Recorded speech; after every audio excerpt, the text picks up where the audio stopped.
Hello everyone, I'm back for another video. I know it's been a really long time since I've got an itchy nose already. Still itchy nose. Hi everyone, I hope you're all doing okay.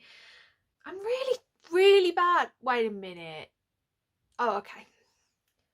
It was telling me I only had a minute of recording, but it's been a really long time since I've uploaded anything. I'm sorry for being quite absent. In the UK, we've kind of started coming out of lockdown and I've been really busy at work, and we've been able to get back out and start playing airsoft again. If you don't know what airsoft is, it's kind of like paintball. Me and my other half, we really enjoy going and playing it. So my weekends have been pretty busy. So I'm really sorry that it's taken me so long to get another video up. This one has been a long time coming. I've been planning on doing this one since March, when the murderer actually did pass away. It kind of brought the case back into the light for me, and I thought now is as good a time as any.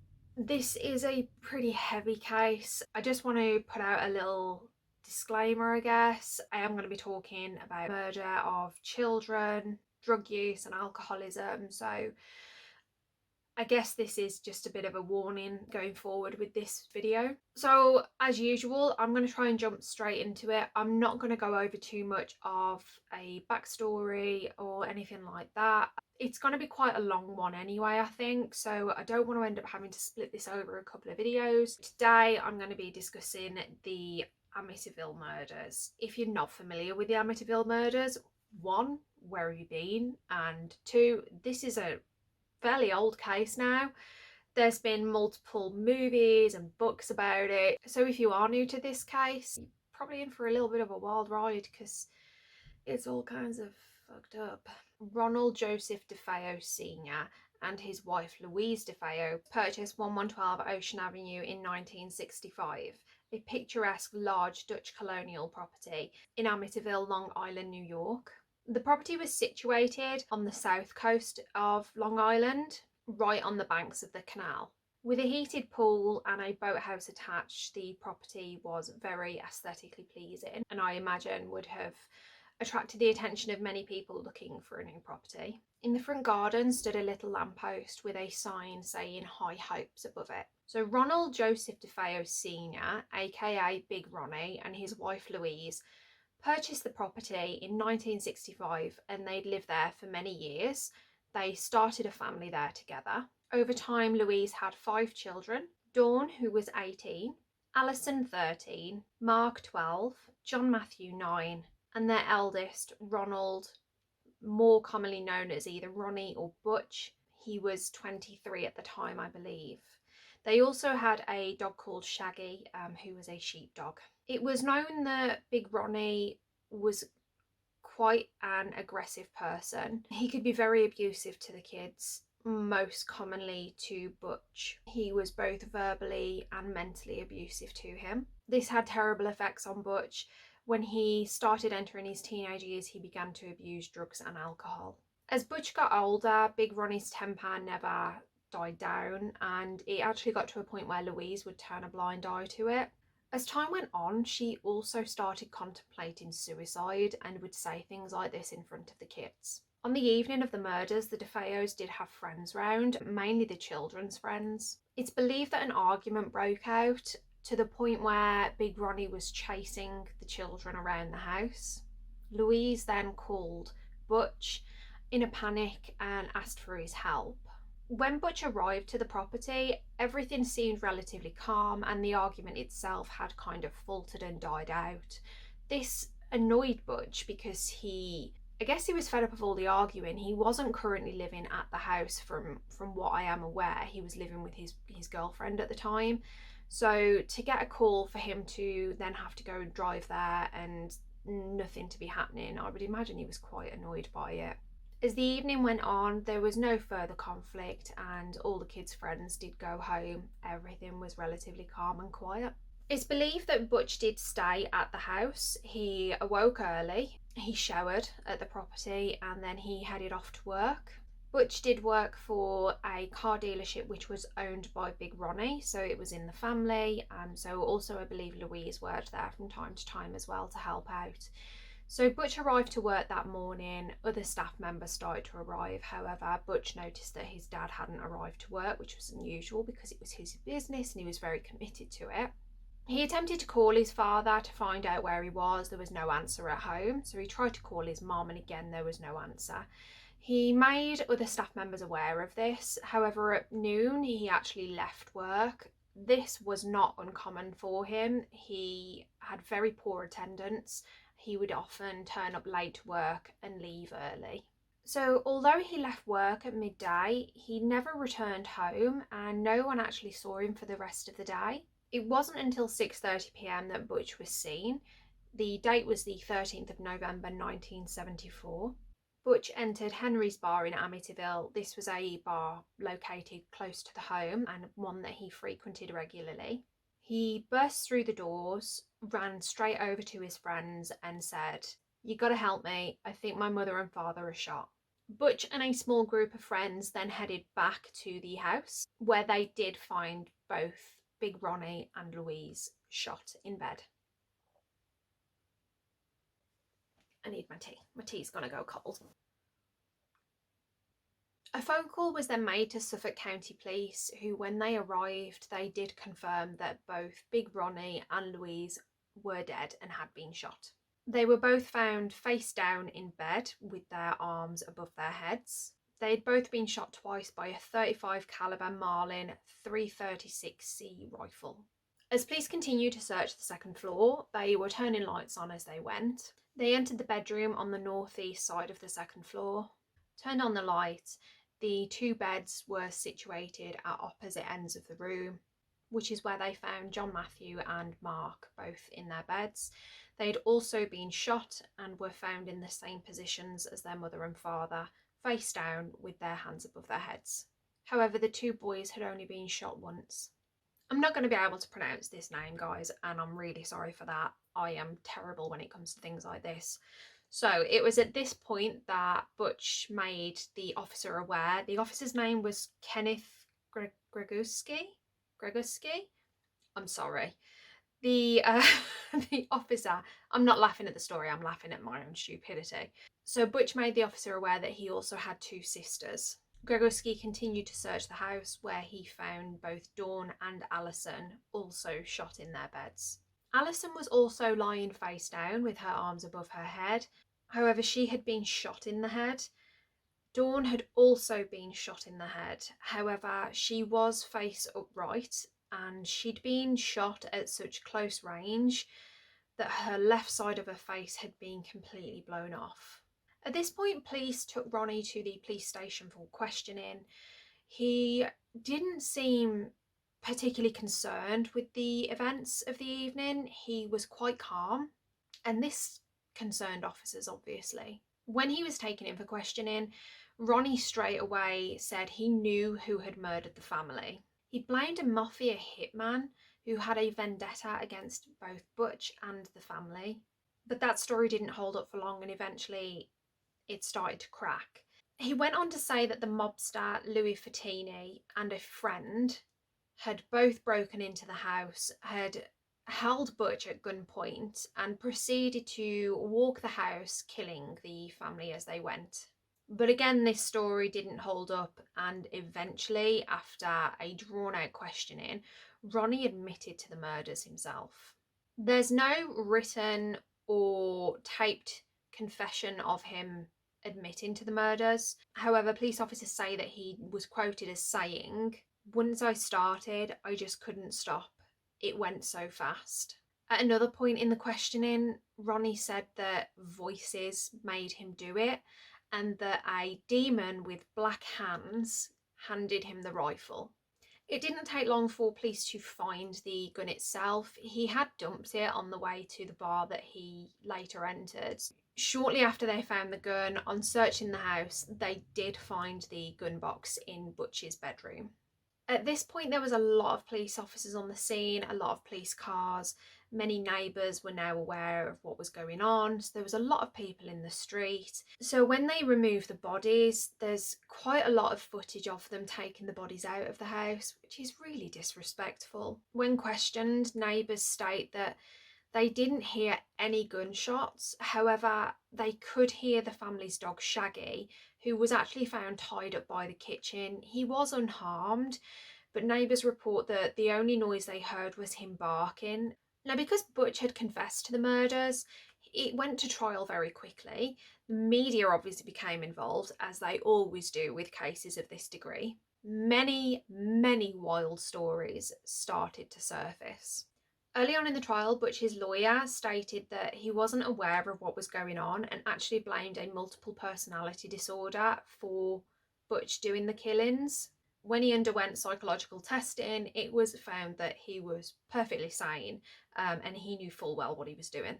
Butch had given many stories about the night. However, I think the one that sort of rings true the most is at one point he stated that he was lying in bed and he'd been lying awake for hours and he'd been going over the evening's, I guess the evening's events, the fighting and the arguments. He strongly believed that his family were going to kill him and then said that he had to act soon before it was too late for him. But his story repeatedly changed. At one point he actually said that Dawn had came up with the idea to kill the entire family, and that it was her, in fact, that passed him the rifle. She was allegedly wearing black gloves at the time, which is where I guess the whole demon with black hands thing came from. Later in the trial, Butch was actually quoted as saying, "As far as I'm concerned, if I didn't kill my family, they were going to kill me. And as far as I'm concerned, what I did was self-defense and there was nothing wrong with it. When I got a gun in my hand, there's no doubt in my mind who I am. I am God."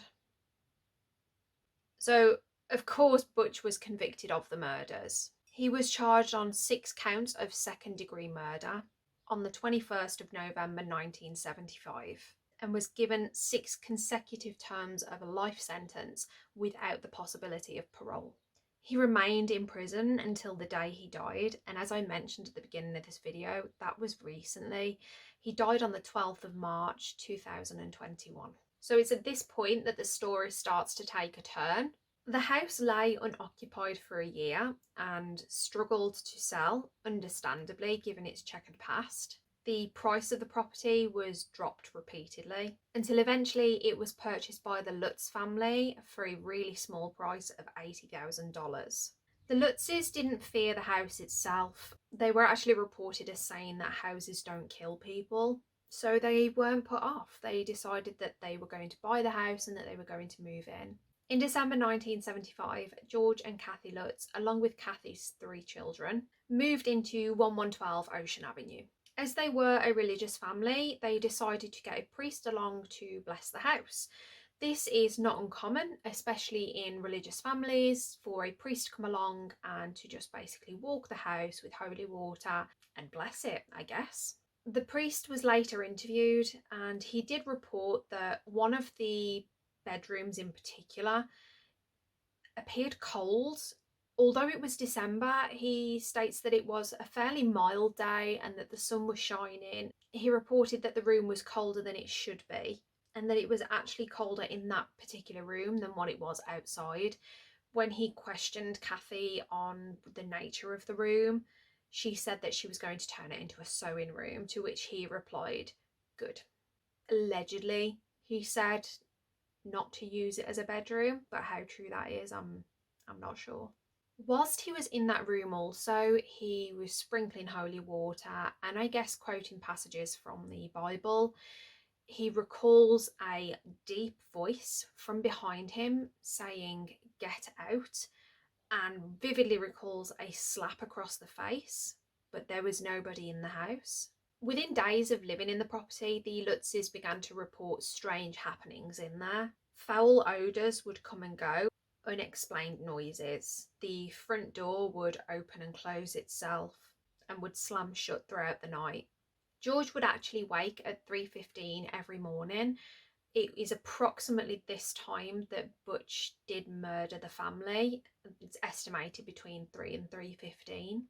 Their dog Harry seemed particularly concerned with the boathouse. He would stand at the doors and bark. for no reason. The doors were also bolted shut. However, George did report that the doors would open themselves, and in the middle of the night he'd hear the boathouse doors banging, but when he woke the next morning the doors were shut. The most noticeable feature of the house is the quarter moon windows that are situated on the top floor of the property.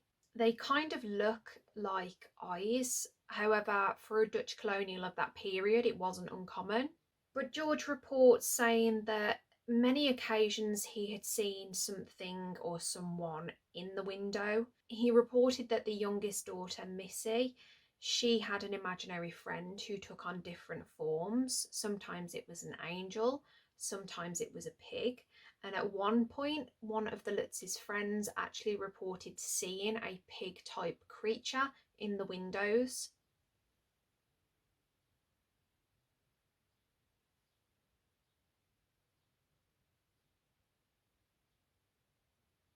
That was weird. Just heard like a really weird clicking right in my ear.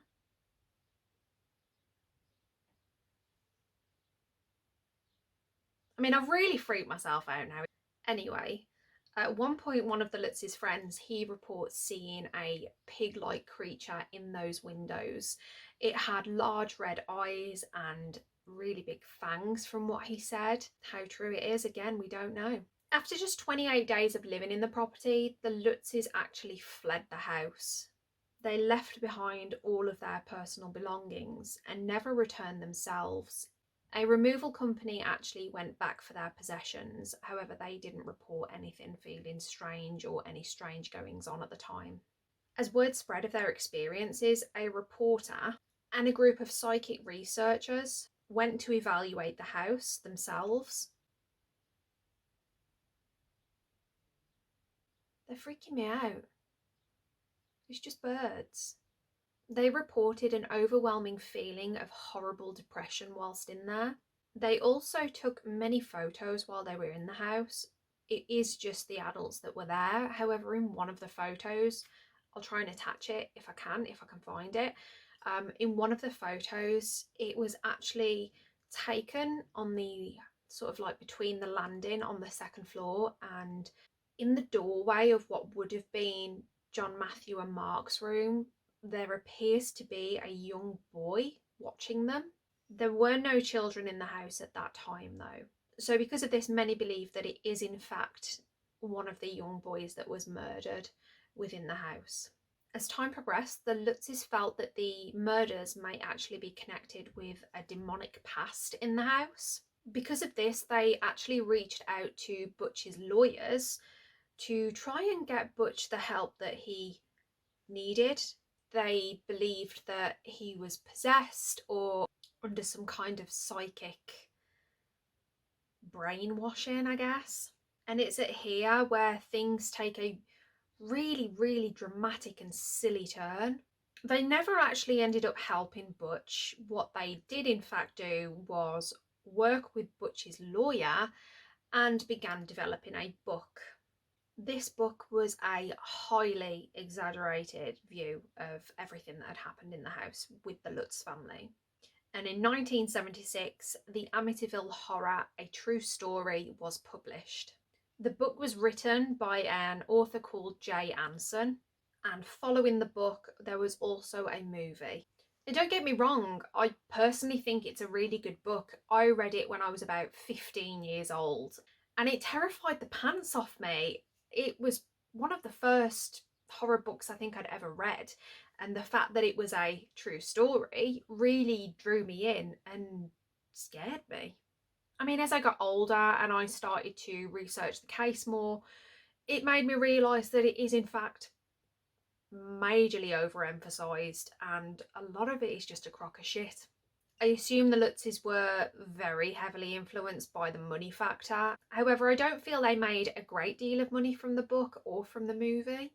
The house was later visited by, excuse me for my pronunciation again, Hans Holzer. He is an author and a paranormal psychologist and self-proclaimed ghost catcher. He, along with a medium, then claimed that the property was built on an Indian burial ground. and that a crazy Indian spirit chief possessed Butch into killing his family. It has, however, been proved that there are no Indian burial grounds in Amityville and that the Native American Indians never actually went to Amityville at all. There's another story floating around of a Salem witch named John Ketchum. It is said that Ketchum tortured Indians on the property and that his spirit is the one that kind of made Butch do the murders, and that there are Indians in the property that helped with the murders. Many say that I'm not laughing at the murders, I'm sorry. I'm laughing just at the sheer stupidity of the story. People actually believe that the Indians helped hold his family down, and that's how they were all found in the position that they were. Now, I do find it really strange, the position that they were found. Potentially Butch moved them into that position after he'd killed them. I'm not sure. The fact that also neighbours never heard gunshots, and it's been proved that he didn't use a silencer on the gun, that's also a bit weird. And here we are still years later debating what actually happened that night. Personally, I feel Butch was completely off his face on drugs. As he got older, he dabbled in more hardcore drugs like LSD. So I feel he was probably hallucinating. And after years of torment and cruelty from his father, I guess he just snapped. And like he originally said, how it all happened so fast, I think that's probably why he ended up killing his entire family. He started with his father, and I guess the adrenaline was going and he just went on a complete warpath and killed everybody. Do I believe the house is haunted? Yes. I mean, I do believe in the paranormal. When a mass murder of that magnitude happens in a property, it's gonna be a really creepy and eerie place, let's face it. Whether you're skeptical or whether you're not skeptical, whether it's your mind that plays tricks with you or whether there are genuinely weird things happening, I'll never know. But I find it very hard to believe that somebody could live in that house and it be all sunshine and roses and not ever get a little bit creeped out. That being said, I don't believe in practically any of the stories that are made up regarding the house. I don't believe any of that. I think the worst part about this whole story is that because it's kind of escalated into this absolute shit show now, everybody again seems to have forgotten what actually happened. And the fact of the matter is that these people died, and granted their dad was an absolute dick to them, the family didn't deserve that at all. And Butch definitely got what he deserved. You know, he spent his entire life in prison and that's where he died, and he deserved that. That's where he deserved to stay. It's just sad that things ended the way that they did for the family. If you've got bad beef with your dad, it's just mind-numbing to think that he took out that anger on his sisters and his brothers. You know, they were so young, they had so much to live for. It's really shitty. If you haven't read the book, I do personally recommend it. I really enjoyed it. I was young, and as I say, it really did scare the pants off me.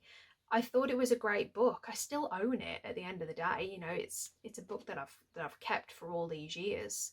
The first movie that was released, I think it was released in like 1979. That's actually a pretty good movie too. It is really not like a play-by-play of events by any means. It's completely falsified and over-dramatized, as a movie's gonna be, because it's a horror movie and it needs to be scary and they need to make money, don't they? That was just the way that it was. They also remade a movie in 2005. This movie isn't the best. I mean, it's okay if you want to see Ryan Reynolds shirtless chopping wood. I can't see why anyone wouldn't want to see that. There's a lot more to this story. There's a lot more that I could go over, but really I don't want to go over absolutely everything, probably because I'll end up having to do this in like 4 parts, which I really don't want to do.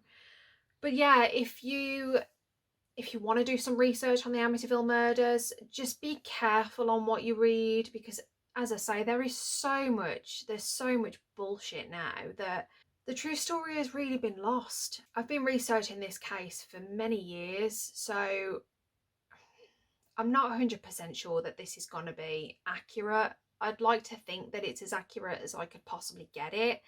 So yeah, that was the story of the Amityville murders. As I say, Butch deserved to spend his life in prison. He died in prison, and I'm glad of it, to be honest. We'll never know exactly what happened. The house is still there. The current owners, I believe, they changed it from 1112 Ocean Avenue to 108 Ocean Avenue. They've redecorated the exterior of the property, they've changed the windows at the back. I guess they've tried to take as much attention away from it as possible, though understandably a house like that, it does still generate quite a lot of attention. So people do still travel there and they want to see the famous house and this, that and the other. But generally the new owners don't speak of it, so we don't know if any weird stuff does happen or whether it doesn't. Thank you for watching this video, and hopefully I'll see you in the next one. Bye.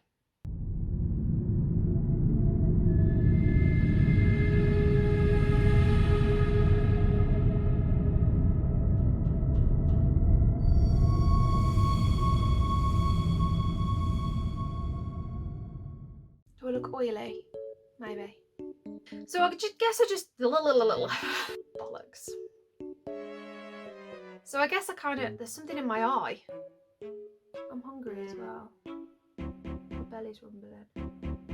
The property was a picturesque, large Dutch Dutch Deconial. Fucking hell, God, you are already failing at life. The property is a picturesque, large Dutch colonial. I can't say that. I can't say the two words close together. The property is a picturesque. I know what I'm gonna say and I can't do it. La la la la la. Dutch colonial. It's a Dutch colonial. Okay, I got this. The property is a large, picturesque Dutch colonial. Have I even said that right? Early on in the trial, Butch's... They were going to film me? Come on. Now this is where the story tarts. This is where the story tarts. So is it this point that the story tart... I've done it again! So it's a... That's a hair. Get off. Get the fuck out.